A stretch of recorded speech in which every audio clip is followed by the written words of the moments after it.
आज हम 1000 साल पीछे चलते हैं, जहां कुछ सोचने वाले लोग यानी थिंकर्स दुनिया और जीवन को समझने की कोशिश कर रहे थे। उनकी बातें सिर्फ किताबों में नहीं, बल्कि स्कल्पचर यानी पत्थर की कलाकृतियों और आर्किटेक्चर यानी इमारतों की बनावट में भी नजर आती हैं। उनके आइडियाज आज भी जिंदा हैं। इस चैप्टर में हम फोकस करेंगे बुद्धिज्म पर, लेकिन ध्यान रखना बुद्धिज्म अकेला नहीं था। जैनिज्म, ब्राह्मणिज्म और ढेर सारी दूसरी ट्रेडिशंस थीं जो आपस में डिबेट यानी विचारों की बहस करती थी। इतिहासकार इस दौर को समझने के लिए बौद्ध, जैन और ब्राह्मणिकल टेक्स्ट्स के साथ साथ मॉन्यूमेंट्स यानी स्मारक और इंस्क्रिप्शन यानी पत्थरों पर लिखी बातों का सहारा लेते हैं। इन इंस्क्रिप्शन में से सबसे शानदार है सांची का स्टूपा, जो इस चैप्टर का मेन हीरो है। सांची मध्य प्रदेश के भोपाल से 20 मील दूर एक छोटा सा गांव है, जहां पहाड़ी के नीचे कनखेड़ा में बुद्ध की स्टैच्यूज और स्कल्पचर बने हैं। 19वीं सदी में शाहजहां बेगम, जो भोपाल की नवाब थीं, ने अपनी किताब ताज उल इकबाल तारीख भोपाल में लिखा कि सांची के खंडहर देखकर उनका दिमाग हिल गया था। ये खंडहर यूरोपियन लोगों के लिए किसी खजाने से कम नहीं थे। मेजर अलेक्जेंडर कनिंघम, एक ब्रिटिश अफसर, यहाँ हफ्तों रुके। उन्होंने ड्राइंग्स बनाई, इंस्क्रिप्शन पढ़े और स्टूपा के डोम में खुदाई की। डोम यानी सेमी सर्कुलर मिट्टी का गोल ढांचा, जो स्टूपा का मेन स्ट्रक्चर होता है। इसी में बुद्ध के रिलिक्स यानी बचे हुए अवशेष रखे जाते हैं और यही सबसे पवित्र हिस्सा माना जाता है। उनकी रिसर्च ने दुनिया को बताया कि सांची बुद्धिज्म का कितना बड़ा सेंटर था। 19वीं शताब्दी में फ्रेंच लोग सांची के पूर्वी गेटवे को फ्रांस के म्यूजियम में ले जाना चाहते थे, जो सबसे अच्छी हालत में था। कुछ इंग्लिश लोग भी यही चाहते थे, लेकिन सौभाग्य से ऐसा नहीं हुआ। उन्हें असली गेटवे तो नहीं मिला, बस प्लास्टर कास्ट कॉपी से ही काम चलाना पड़ा, यानी नकली लेकिन हूबहू दिखने वाली कॉपियां। शाहजहां बेगम और उनकी बेटी सुल्तान जहां बेगम ने सांची को बचाने के लिए ढेर सारा पैसा दिया, उन्होंने म्यूजियम बनवाया, गेस्ट हाउस बनवाया और जॉन मार्शल की सांची पर लिखी किताबों को फंड किया। अगर बेगम्स न होती तो रेलवे कॉन्ट्रैक्टर्स और यूरोपियन म्यूजियम वाले इस हेरिटेज को लूट लेते। हेरिटेज यानी वो चीज जो हमारी पुरानी सभ्यता और कल्चर की निशानी हो और जिसे हम आज भी प्रिजर्व करके रखते हैं। आज सांची का स्टूपा अपनी जगह पर खड़ा है और 1989 में इसे वर्ल्ड हेरिटेज साइट डिक्लेयर किया गया। इन जगहों का ऐतिहासिक, सांस्कृतिक, प्राकृतिक या आर्टिस्टिक महत्व बहुत ज्यादा होता है, इसीलिए इनको संभाल कर रखा जाता है ताकि आने वाली पीढ़ियां भी इन्हें देख सकें और समझ सकें। लेकिन अगर इन बेगम्स की दूर की सोच ना होती और archaeological survey on off India ने वक्त पर कदम ना उठाया होता, तो शायद आज सांची सिर्फ किताबों की एक भूली हुई लाइन बनकर रह जाता। ना वो गेटवे बचते, ना वो कहानियां और ना ही वो सोच जो पत्थरों में झलकती है। अब हम चलते हैं 1500 ईसा पूर्व के समय में, जब ऋग्वेद लिखा गया, जो सबसे पुराना वेद है। इसमें अग्नि यानी फायर गॉड, इंद्र यानी पावर और रेन के देवता और सोम यानी एक स्पेशल एनर्जी ड्रिंक की तारीफ की गई थी। उस समय यज्ञ करना सबसे जरूरी रिचुअल माना जाता था। यज्ञ यानी सैक्रिफाइस, मतलब चीजों को फायर में डालना ताकि देवता खुश हों। लोग गाय, अनाज और कभी कभी बेटा तक सैक्रिफाइस करते थे ताकि लॉन्ग लाइफ और हैप्पीनेस मिले। शुरुआत में यज्ञ पूरे कम्युनिटी के लोग मिलकर करते थे, बाद में घर का मुखिया ये करने लगा और फिर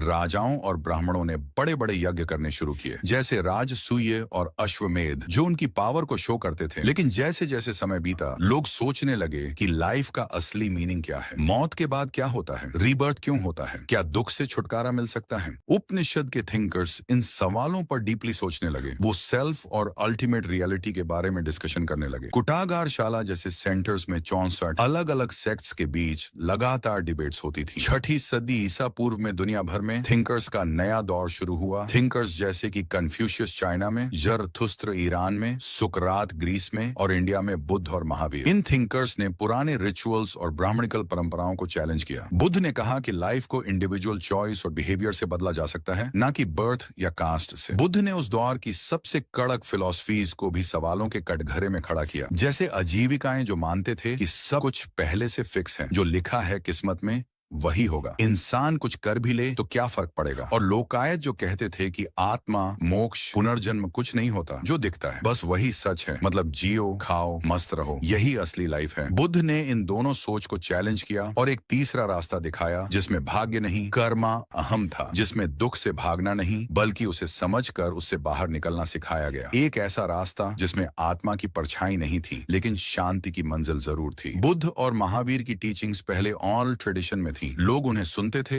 याद रखते थे और आगे बताते थे। बुद्ध की डेथ के बाद उनके डिसाइपल्स यानी उनके स्टूडेंट्स ने 3 किताबों में ये बातें लिखी, जिन्हें त्रिपिटक कहते हैं। पहला विनय पिटक, जिसमें भिक्षुओं और भिक्षुणियों के रूल्स बताए गए, कौन क्या खाएगा, कैसे चलेगा, क्या बोलेगा, सब कुछ। दूसरा सुत्त पिटक, जिसमें खुद बुद्ध की बातें कहानियां और स्पीच लिखी गई। और तीसरा अभिधम्म पिटक, जिसमें डीप फिलॉसफी थी। माइंड क्या है, दुख कैसे बनता है और मोक्ष कैसे मिलता है। ये टेक्स्ट पाली लैंग्वेज में लिखे गए थे और बाद में संस्कृत, चाइनीज और तिब्बती में ट्रांसलेट हुए। फाफा जियान और जुआनजांग जैसे चाइनीज पिलग्रिम्स, यानी वो लोग जो किसी पवित्र जगह को देखने और समझने आते हैं, वो इंडिया आए, बुद्ध की धरती पर चले और फिर बुद्ध की टीचिंग्स को अपने देश चाइना तक लेकर गए। दीपवंश और महावंश जैसे श्रीलंकन टेक्स्ट्स में भी बुद्धिज्म का इतिहास दर्ज है। महावीर को जैनिज्म का फाउंडर माना जाता है, लेकिन जैन ट्रेडिशन में ये कहा जाता है कि उनसे पहले 23 तीर्थंकर और थे। तीर्थंकर यानी वो लोग जो दूसरों को जन्म मरण के चक्र से जैनिज्म मुक्ति का दिलाते मेन हैं। आइडिया है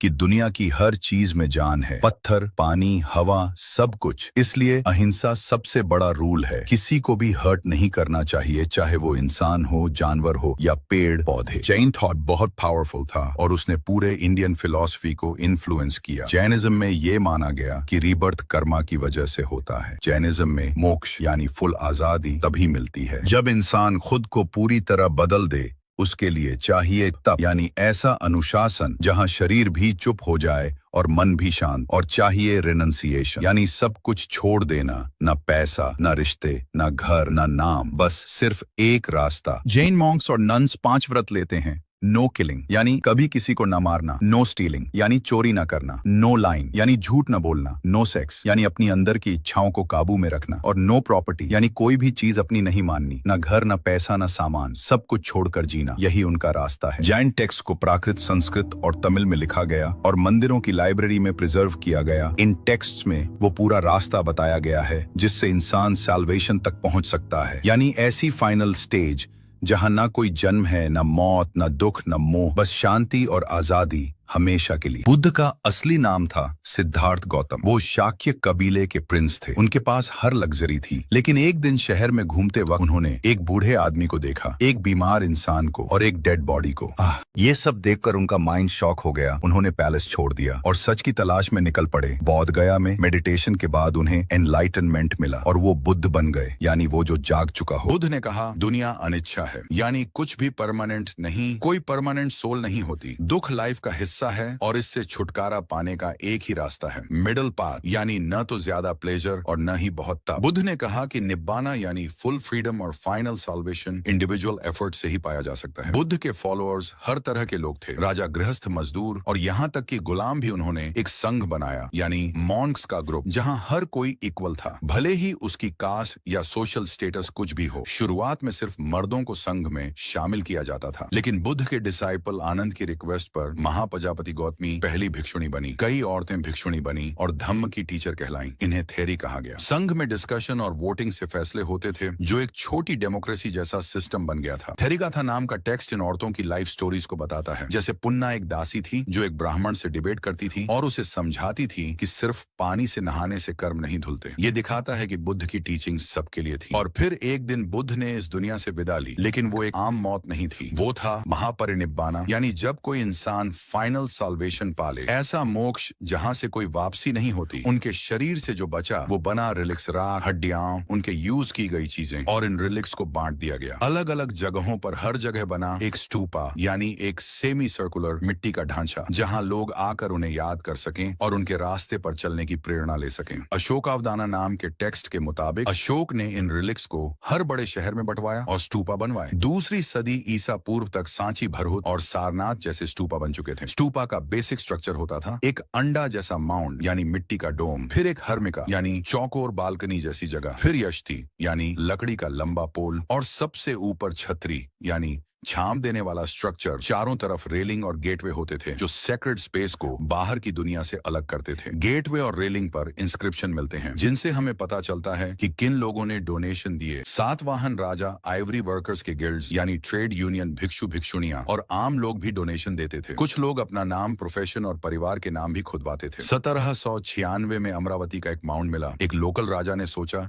शायद यहाँ कोई खजाना छिपा है। उसने पत्थर निकलवाने शुरू कर दिए, लेकिन उसे क्या पता था कि वो सिर्फ पत्थर नहीं, इतिहास की कहानियां तोड़ रहा है। बाद में कॉलिन मैकेंजी आया। उसने वहां के स्कल्पचर्स देखे और उन्हें अपने हाथ से ड्राइंग्स में उतारा। एक एक मूर्ति को कॉपी किया ताकि दुनिया जान सके अमरावती क्या था, लेकिन अफसोस वो ड्राइंग्स कभी पब्लिश नहीं हुई और वो कहानियां फिर से मिट्टी में दब गईं। 1850 के दशक में वॉल्टर इलियट ने अमरावती के स्कल्पचर लंदन और मद्रास भेज दिए, जिन्हें इलियट मार्बल्स कहा गया। सांची की डिस्कवरी 1818 में हुई। उसके 3 गेटवे खड़े थे, चौथा गिरा हुआ था। कुछ यूरोपियन लोग इसे भी ले जाना चाहते थे, लेकिन शहजहां बेगम और सुल्तान जहां बेगम ने इसे बचा लिया। उन बेगम्स ने सिर्फ बात नहीं की, पैसा लगाया, म्यूजियम बनवाया ताकि हर मूर्ति सुरक्षित रहे, गेस्ट हाउस बनवाया ताकि रिसर्च करने वाले लोग वहां रुक सकें, और किताबों के लिए भी पैसा दिया ताकि आने वाली पीढ़ियां जान सकें कि सांची क्या था। लेकिन कहानी यहीं खत्म नहीं होती। फिर आया आर्कियोलॉजिकल सर्वे ऑफ इंडिया, यानी भारत सरकार की वो टीम जो पुरानी इमारतों को ढाने से बचाती है, जिसने स्टूपा को साफ किया, उसकी दीवारों को संभाला और हर स्कल्पचर को सुरक्षित रखा। शायद इसीलिए आज सांची का स्टूपा उसी पहाड़ी पर खड़ा है, चमकता हुआ, और दूसरी तरफ अमरावती वो सिर्फ एक माउंट बनकर रह गया है। जैसे इतिहास वहां से गुजरा तो जरूर, पर ठहरा नहीं। सांची के गेटवे और रेलिंग पर बने स्कल्पचर सिर्फ डिजाइन नहीं थे, बल्कि वो स्टोरीज थे, जैसे वेसंतारा जातक, जिसमें एक प्रिंस सब कुछ दान कर देता है, अपनी फैमिली तक छोड़ देता है। फिगर 4.32 में एक रूरल सीन दिखाया गया है जहां ट्रीज और थैच्ड हट्स हैं। फिगर 4.33 में एक अर्बन सीन है जिसमें स्ट्रक्चर्ड आर्किटेक्चर नजर आता है। बुद्ध को भी सिंबल से दिखाया गया है, जैसे खाली सीट मेडिटेशन का सिंबल व्हील पहला सरमन दर्शाता है। स्टूपा महापरिनिब्बाना को दिखाता है। कुछ स्कल्पचर में एक औरत दिखती है जो ट्री को टच कर रही होती है। इसे कहते हैं शलभंजिका। ये कोई आम मूर्ति नहीं है, ये सिंबल है फर्टिलिटी का, यानी जीवन को जन्म देने की शक्ति का, और प्रॉस्पेरिटी का, यानी समृद्धि और बरकत की निशानी। गेटवे पर ऐसी मूर्तियां सिर्फ सुंदरता के लिए नहीं थी, ये लोगों की उस सोच को दिखाती थी जिसमें नेचर और औरत दोनों को शक्ति का स्रोत माना जाता था। इसके अलावा कुछ स्कल्पचर में गजलक्ष्मी भी दिखती है। गजलक्ष्मी यानी लक्ष्मी देवी, जो कमल पर बैठी होती हैं और हाथी उनके ऊपर पानी बरसाते हैं। ये भी धन और सुख की देवी मानी जाती थी। और स्टूपा की रेलिंग पर सर्पेंट मोटिव्स भी मिलते हैं, यानी सांप जैसी आकृतियां। ये सब प्री बुद्धिस्ट बिलीफ्स से आए थे, यानी बुद्ध से पहले लोग पेड़, नदियों और जानवरों में भी शक्ति मानते थे। बुद्ध के आने के बाद भी ये सोच पूरी तरह गायब नहीं हुई, इसीलिए इन सब को स्कल्पचर में जगह दी गई। जेम्स फर्ग्यूसन को ये सब देखकर लगा कि सांची सिर्फ ट्री और सर्पेंट वर्शिप का सेंटर है, क्योंकि उन्हें बुद्धिस्ट टेक्स्ट्स की डीप नॉलेज नहीं थी। अजंता की पेंटिंग्स जातक स्टोरीज को दिखाती हैं। इनमें शेडिंग टेक्निक का यूज हुआ, जिससे 3D इफेक्ट आता था। इन पेंटिंग्स में कोर्टली लाइफ, फेस्टिवल्स और डेली लाइफ भी नजर आती है। हैगियोग्राफी यानी सेंट्स की बायोग्राफी ने इन स्कल्पचर को समझने में मदद की, हालांकि ये हमेशा लिटरली एक्यूरेट नहीं होती थी। फर्स्ट सेंचुरी CE में बुद्ध की टीचिंग्स को मानने वालों की सोच में भी बदलाव आने लगा। पहले लोग बुद्ध को सिर्फ एक टीचर मानते थे, लेकिन बाद में एक सोच उभरी जिसमें बुद्ध को एक सवियर माना जाने लगा। सवियर यानी ऐसा इंसान जो खुद भी मोक्ष यानी साल्वेशन पा सकता है, लेकिन पहले दूसरों की मदद करता है। इसी सोच में एक और नया किरदार सामने आया, बौद्धिसत्व, यानी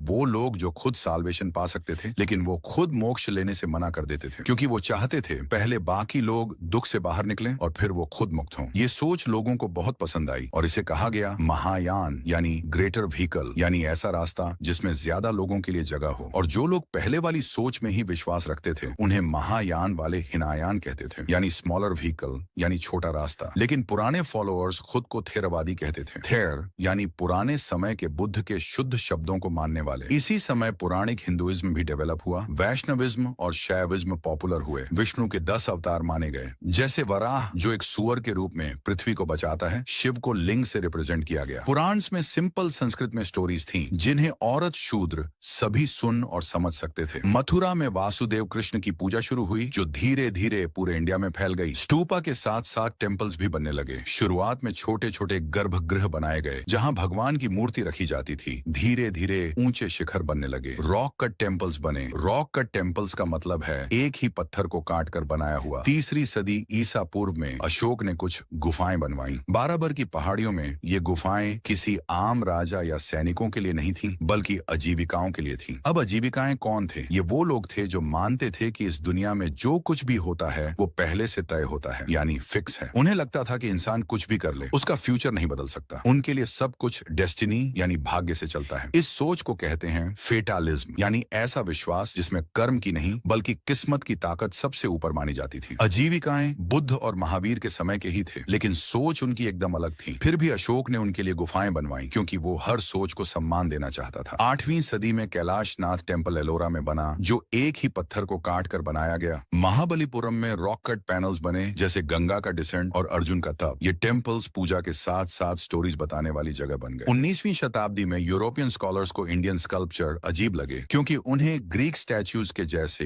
रियलिस्टिक न्यूड फिगर्स की आदत थी। अब ग्रीक यानी ग्रीस देश जो यूरोप में है, जिसे हिंदी में यूनान कहते हैं, वहां की मूर्तियां बहुत रियलिस्टिक होती थी। उनमें शरीर के हर अंग की डिटेल होती थी और कई बार मूर्तियां न्यूड यानी बिना कपड़ों के भी बनाई जाती थी। इसीलिए उन्होंने गंधारा बुद्ध को बेस्ट माना क्योंकि उसमें ग्रीक स्टाइल दिखता था। शुरुआत में जब यूरोपियन स्कॉलर्स इंडियन स्कल्पचर को देखते थे तो उन्हें बहुत सी चीजें समझ में नहीं आती थी, लेकिन फिर धीरे धीरे उन्हें एहसास हुआ कि इन मूर्तियों को समझने के लिए सिर्फ देखने से काम नहीं चलेगा। इन्हें समझने के लिए टेक्स्ट्स और कहानियों से जोड़कर देखना पड़ेगा। तभी जाकर पता चलता है कि कौन सा स्कल्पचर किस कहानी से जुड़ा है। कुछ स्कॉलर बौद्ध टेक्स्ट्स पढ़ने लगे, कुछ पुराण और महाकाव्य में डूब गए, कुछ लोगों ने हैगियोग्राफीज पढ़ी, यानी संतों की जिंदगी की कहानियां। इन कहानियों में कई बार सच्चाई और चमत्कार मिलकर कहानी बनाते हैं और यहीं से कई मूर्तियां समझ में आने लगी। लेकिन फिर भी कुछ स्कल्पचर ऐसे थे जिन्हें समझना आसान नहीं था, जैसे महाबलीपुरम का एक रॉक कट पैनल। अब रॉक कट पैनल का मतलब होता है चट्टान को काट कर बनाई गई एक बड़ी कहानी जैसी मूर्ति। उसमें इतने सारे कैरेक्टर और इतनी सारी एक्टिविटी है कि लोग आज भी बहस कर रहे हैं। कुछ लोग कहते हैं ये गंगा का डिसेंट है, यानी जब गंगा स्वर्ग से पृथ्वी पर उतरी थी और भगवान शिव ने उसे अपनी जटाओं में थामा था। कुछ लोग कहते हैं ये अर्जुन का तप है, यानी जब अर्जुन जंगल में जाकर भगवान शिव को तप करके प्रसन्न करता है। अब ये कौन सी कहानी है, ये आज भी डिबेट का हिस्सा है। ऐसे डिबेट्स दिखाते हैं कि इंडियन स्कल्पचर को समझने के लिए डीप एक्सप्लोरेशन और सेंसिटिव माइंड जरूरी है। तो ये थी थिंकर्स, बिलीफ्स और बिल्डिंग्स की कहानी। 1500 ईसा पूर्व से लेकर तीसरी सदी CE तक बुद्धिज्म, जैनिज्म और हिंदुइज्म ने आइडियाज को रिचुअल्स में बदला और रिचुअल्स को स्कल्पचर और आर्किटेक्चर में ढाल दिया। 1814 से 1989 तक सांची जैसे हेरिटेज साइट्स की डिस्कवरी और प्रिजर्वेशन ने हमें इतिहास से जोड़े रखा। सांची, अमरावती, अजंता, देवगढ़, ये सिर्फ पत्थर नहीं है बल्कि सोचने का तरीका है। लेकिन सवाल ये है, क्या हम इन्हें वैसे देख पाते हैं जैसे 2000 साल पहले के लोग देखते थे? शायद नहीं, लेकिन अगर ध्यान से देखें तो इन पत्थरों में सोचने की आवाजें सुनाई देती हैं।